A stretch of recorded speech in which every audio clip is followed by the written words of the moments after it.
I was out by the pasture, brushing Thunder's mane, when it happened. The sun was just starting to set, casting that warm golden glow over the field. Thunder stood still, his big, dark eyes half closed as I ran the brush down his neck. Daisy, my mare, was a few feet away, lazily pulling up tufts of grass. It was one of those peaceful, quiet moments that make you feel like everything's right with the world. Then I heard it, sharp, purposeful footsteps on the gravel driveway. Mr. Jacobson. I sighed, already knowing who it was. I turned to see Kerren marching toward me, her clipboard in hand, sunglasses perched too large on her face, and that trademark tight-lipped expression that always made my stomach knot. "Kerren," I said, keeping my voice even, "what can I do for you?" She smiled, but it wasn't the friendly kind. It was the kind of smile you give someone when you're about to ruin their day. "I need you to sign this," she said, sliding a piece of paper toward me. I frowned. "What is it?" "It's an official HOA document registering your horses as community property." I blinked. "Come again?" She adjusted her sunglasses. "Thunder and Daisy have been grazing on HOA land. That means they're technically benefiting from community resources. Under the HOA bylaws, that makes them communal assets." I let out a short laugh. Certain I'd misheard her. "You're joking." "I'm not." I glanced toward the pasture where Thunder and Daisy were still calmly chewing grass. They stuck their heads over the fence and ate some grass. I said, "That's not exactly trespassing." Kerren's smile didn't waver. "The bylaws are very clear." I stared at her, trying to figure out if this was some kind of elaborate prank. It wasn't. She was dead serious. A slow smile crept across my face as an idea started to form. She wanted to play this game? Fine. Let's see how far she was willing to take it. The first time I met Kerren, I knew she was going to be trouble. I had barely unpacked when she showed up in my driveway, clipboard in hand. Thunder and Daisy were tied near the barn, looking on curiously as Kerren stalked toward me. "Excuse me, sir," she said, her tone clipped and formal. "Do you have a permit for those animals?" I frowned. "You mean my horses?" "Yes," she said like it was obvious. "HOA rules prohibit livestock." I smiled, knowing exactly where this was headed. "I'm not in the HOA." Her mouth tightened. "Well, this neighborhood is under HOA jurisdiction." I pointed toward the legal documents pinned to my fence. "This property predates the HOA. It's private land. I'm exempt." Kerren's jaw clenched. "It's still an eyesore." I chuckled. "Then don't look at it." She didn't like that. Over the next few months, I started getting letters. Noise complaints about the horses whinnying, smell complaints about manure, and even a warning about my fence not matching the neighborhood's preferred style. I ignored them, but Kerren didn't like being ignored. And now, standing in front of me with that ridiculous contract, she had taken it to the next level. "So," I said, holding up the contract, "you're telling me that because my horses ate some grass, you think you own them now?" "Yes," Kerren said matter-of-factly. I glanced at the other HOA board members standing behind her. None of them were laughing. "All right," I said slowly, "if they're HOA property now, I guess that means you're responsible for their care." Kerren's expression stiffened. "What do you mean?" "Well," I said, "if the HOA owns them, you'll need to pay for their food, boarding, and vet care." Kerren's face paled. I could see the gears turning in her head. She had backed herself into a corner, and she knew it. "We'll discuss it at the next meeting," she said, stiffly. "Sounds good," I replied, smiling. That evening, I sat down at my desk and put together an invoice. Boarding fees, $1,500 per month. Feed costs, $500 per month. Vet care, $500 per month. Total, $5,000. I folded it into an envelope and slid it into Kerren's mailbox. The next morning, I was enjoying my coffee on the porch when I heard sharp footsteps on the gravel again. I opened the door to find Kerren standing there, the invoice clutched in her hand. Her face was bright red. "This," she said through gritted teeth, "is a joke." I took a sip of coffee. "No joke. Actually, I gave you a discount. Premium stables charge more. You can't charge the HOA for this. Why not? I said, raising an eyebrow. You claim they were HOA property. Property needs care. That costs money. Kerren's lips pressed into a thin line. You're being ridiculous. Am I? I said, leaning casually against the doorframe. Either they're mine or they're yours. If they're yours, the HOA needs to start paying. Kerren stared at me, speechless. I'll bring this up at the next board meeting, she said finally, spinning on her heel. Looking forward to it. I called after her. The next HOA meeting was packed. Word had spread to the neighborhood about the horse debacle. Kerren sat at the head of the table, looking unusually stiff. I took a seat near the back, the invoice tucked under my arm. Before we begin, Kerren said, clearing her throat, I want to address a misunderstanding regarding Mr. Jacobson's horses. I smiled. What kind of misunderstanding? Kerren's expression tightened. The HOA does not, in fact, own your animals. I stood, holding up the contract. That's not what you said here. A murmur rippled through the crowd. Kerren's eyes narrowed. She was losing control, and we both knew it. If the HOA doesn't own them, then why were you planning to use them for pony rides? I asked. That was a miscommunication, Kerren said through clenched teeth. All right, I said, setting the invoice on the table. Then you owe me $5,000. Kerren's mouth opened and closed. One of the other board members, an older man with glasses, spoke up. Kerren, if we claim ownership, we have to cover expenses. Kerren's face burned red. She was out of moves. Kerren was in trouble, and we both knew it. The next morning, a letter arrived at my door. Not from the HOA. This one was from a lawyer. Kerren was trying to place a lien on my property. I sat down with my lawyer, a family friend who thrived on this kind of nonsense. After reading the letter, he shook his head. She's got no legal standing, he said. This is harassment. Good, I said. Let's shut it down.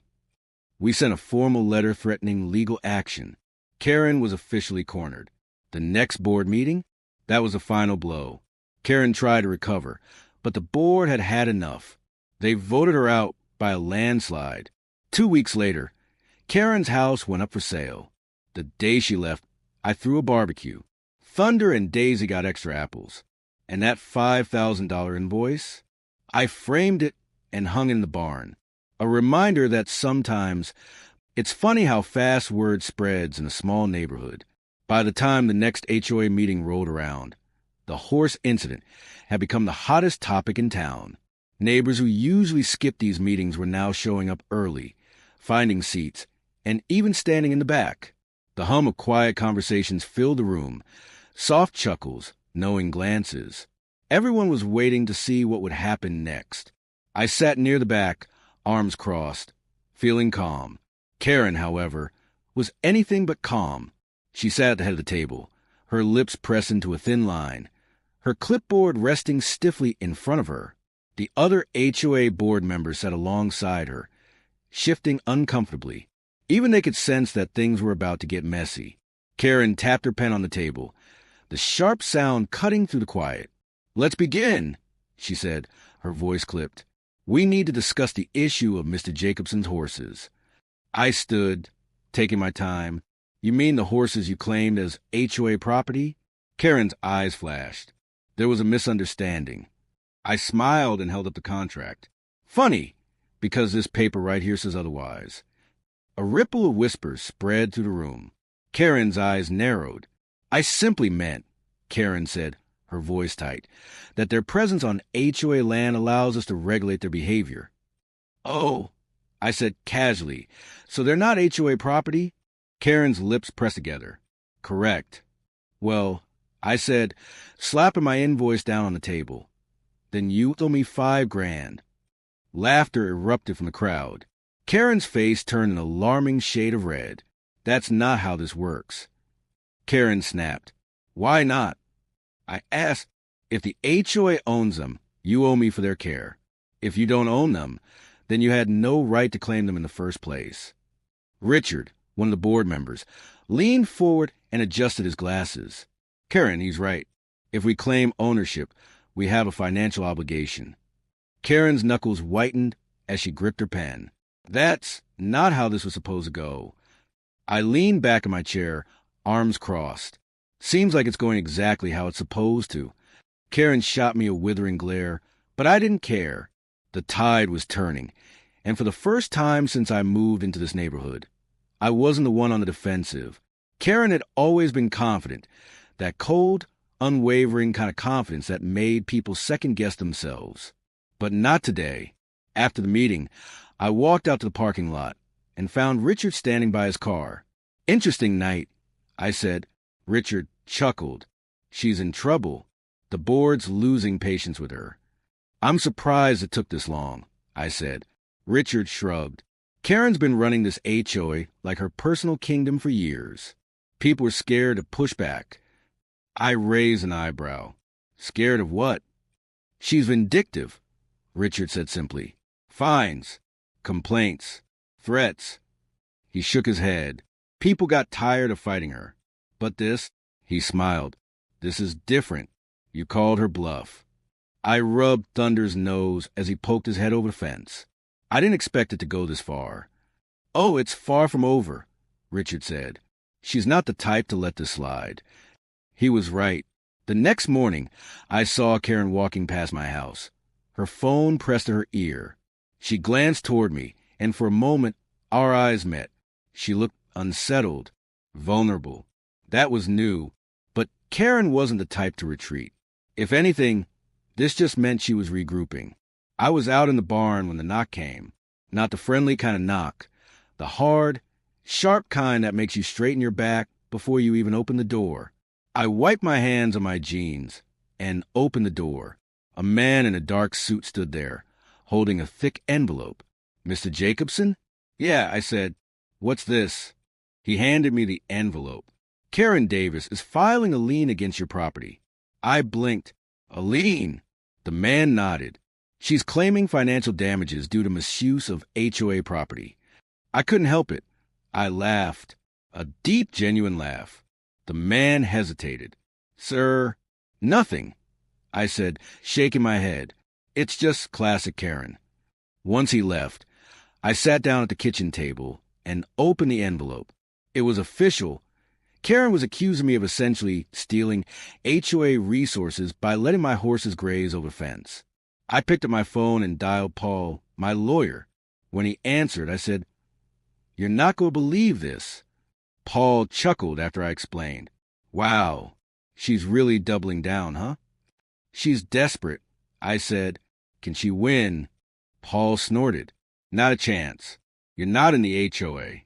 They have no legal claim over your property or your horses." "Good," I said. "Let's shut it down." Paul's tone sharpened. "You want to just fight it? Or do you want to make her regret it?" I smiled. "Both." The next HOA meeting was standing room only. Kerren sat at the head of the table, her hands folded tightly in front of her. I could see the tension in her jaw as I stood and walked toward the front of the room. "Kerren," I said, holding up the lien notice, "care to explain why you're trying to put a lien on my property?" Her mouth tightened. "The HOA has the right to enforce its rules." "But I'm not part of the HOA," I said calmly, "and you know that." Kerren's eyes darted toward the other board members. "This is harassment," I continued, my voice steady, "and not just toward me." I turned toward the crowd. "How many of you had Kerren threaten you with fines or legal action?" At first, there was silence. Then Richard raised his hand. Then the elderly couple across the street. Then the single mother down the road. One by one, hands shot up. Kerren's face paled. "We've had enough of this," one of the board members said. "We should vote," Richard said. Kerren's head snapped toward him. "You can't." "We can," Richard said firmly. The vote was swift and brutal. Kerren was removed as HOA president by a landslide. She stormed out of the room, her face burning with humiliation. Kerren didn't fight it. Not this time. A week later, a for sale sign appeared in her yard. A few neighbors watched as the moving truck pulled up. Kerren didn't say goodbye to anyone. I was out by the barn when Richard stopped by. "She's really leaving," he said. I smiled. "Looks like it." The next weekend, I hosted a barbecue. Thunder and Daisy stood by the fence as the neighborhood kids fed them apple slices. Laughter and chatter filled the air. One of the kids looked up at me. "These are the horses Kerren tried to steal?" "Yep," I said, grinning. I pointed toward the barn where a framed invoice hung proudly on the wall. My $5,000 boarding bill. "They're worth every penny," I said. Thunder snorted as if he agreed. The night after the HOA meeting, I sat on my back porch, sipping a cold beer while the last bits of sunlight melted into the horizon. Thunder and Daisy were out in the pasture, tails swishing lazily as they grazed. Everything felt calm. For the first time in weeks, it was like the pressure in my chest had finally eased. My phone buzzed on the table. "Paul." I smiled as I picked up the call. "Tell me you have good news." Paul chuckled. "Better than good. The lien's been dismissed." I sat back, a wave of relief washing over me. That's it, Paul said. "Judge ruled it was baseless." I shook my head, laughing softly. "Figures." "But," Paul added, his tone sharpening, "I don't think Kerren's done." I frowned. "What do you mean?" Paul sighed. "Guys like her, people who thrive on control, they don't just give up. She's been running that HOA for years. You think she's going to walk away quietly." I rubbed the back of my neck. "So what's next?" "We stay prepared," Paul said. "And if she tries anything else, we don't just block her, we shut her down for good." Paul's voice was steady, calm. And honestly, so was I. Kerren had come at me with everything she had, and I was still standing. If she wanted to try again, I was more than ready. Thunder lifted his head and wandered toward the fence. I smiled and scratched his nose. "Paul," I said, "let me know if anything changes." "You got it." I hung up and stood there for a moment, watching Thunder's ears flick toward the sound of Daisy rustling through the grass. It wasn't over. Not yet, but I wasn't worried anymore. A couple of days later, I was in the barn stacking hay when I heard footsteps crunching on the gravel. "Jacobson." I turned to see Richard leaning against the fence, hands tucked into his jacket pockets. He had this amused look on his face, like he knew something I didn't. "You've started something," Richard said. I dusted off my hands and walked over. "What do you mean?" "People are talking," Richard said, smirking. "About Kerren. About all the stuff she pulled over the years." "Oh, yeah." I leaned against the fence, curious. Richard nodded. "Turns out you weren't the only one she went after." "Figures." I muttered. "The elderly couple down the road?" Richard said, "Kerren fined them for their bird feeder being too colorful." I snorted. "You're kidding." "Wish I was," Richard said. "And the single mom on Cedar Street? Kerren threatened to take legal action because her kid left a bike in the driveway for 10 minutes. "Come on," I said, shaking my head. Richard chuckled. "Oh, it gets better. Kerren tried to force a veteran to take down his American flag because it didn't match the approved color scheme." I raised an eyebrow. "That's low." Richard's smile faded. "Yeah, but here's the thing. People never push back. They were scared of her. Figured it was easier to go along with it than to fight. But not anymore?" I asked. Richard's smile returned. "After what you did with the invoice, people started realizing Kerren wasn't invincible. You gave them permission to speak up." I rubbed Thunder's mane as he stuck his head over the fence. "I wasn't trying to start a rebellion." "Doesn't matter," Richard said. "You did." That afternoon, as I walked around property, I noticed something strange. Neighbors smiled when they passed. A few stopped to chat. A couple of kids even wandered over to pet Thunder and Daisy through the fence. The neighborhood felt lighter. Kerren had built her power on fear. Once people stopped being scared, it all started to unravel. Kerren's house sat quiet for days. No clipboard, no letters, no Kerren. I should have been relieved, but instead, I felt suspicious. Kerren wasn't the type to go down without a fight. Then, one afternoon, Richard showed up again. This time, he had a big grin on his face. "She's leaving," Richard said. I set down the rake I was holding. "What?" "She's selling her house," Richard said. "The listing went up this morning. I blinked. You're serious? Richard nodded. I guess getting booted from the HOA was the final straw. I walked to the edge of the fence and looked toward Kerren's house. The for sale sign stood bright and proud on her front lawn. Guess she figured out she's not as important as she thought, Richard said. I smiled. Or she figured out this neighborhood wasn't hers to control. A few days later, the moving trucks pulled up. Kerren came out of the house, wearing sunglasses and that same stiff expression she always wore when things didn't go her way. I watched from the fence as she climbed into her car. I half expected her to look my way, maybe throw out one last glare, but she didn't. She drove off without a glance. It was over. Kerren's departure didn't just lift the tension in the neighborhood. It completely changed the atmosphere. A week later, I hosted a barbecue. Neighbors I barely knew showed up. People were laughing, drinking, and talking like they hadn't done in years. Thunder and Daisy stood by the fence, eating up the attention. The neighborhood kids took turns feeding them apple slices. One little boy with curly red hair looked up at me. Are these the horses Kerren tried to steal? Yep, I said. What happened to her? The boy asked. I smiled. She's gone. The boy's eyes widened. Because of you? I shrugged. Maybe. Richard wandered over with a beer in hand. He pointed toward the barn. You gonna keep that invoice? I glanced toward the wall where I'd framed the $5,000 boarding bill. It was hanging right next to my grandfather's old horse saddle, a reminder of what it took to stand your ground. It's a good reminder, I said. Of what? Richard asked. That bullies don't win when you stand up to them, I said. Richard raised his beer. I'll drink to that. We clinked bottles as Thunder snorted and nudged my shoulder. A couple of weeks later, I got a letter in the mail. It wasn't from Kerren. It wasn't from the HOA. It was from Richard. It was handwritten. Jacobson, thanks for standing up. You gave people a reason to stop being afraid. We needed that more than you know. Also, Thunder and Daisy deserve extra treats. Richard, I smiled and folded the note, slipping it into a drawer. Later that afternoon, I grabbed 2 apples from the kitchen and headed out to the pasture. Thunder and Daisy trotted up to meet me. You guys earned these, I said, handing them the apples. Thunder snatched us up immediately.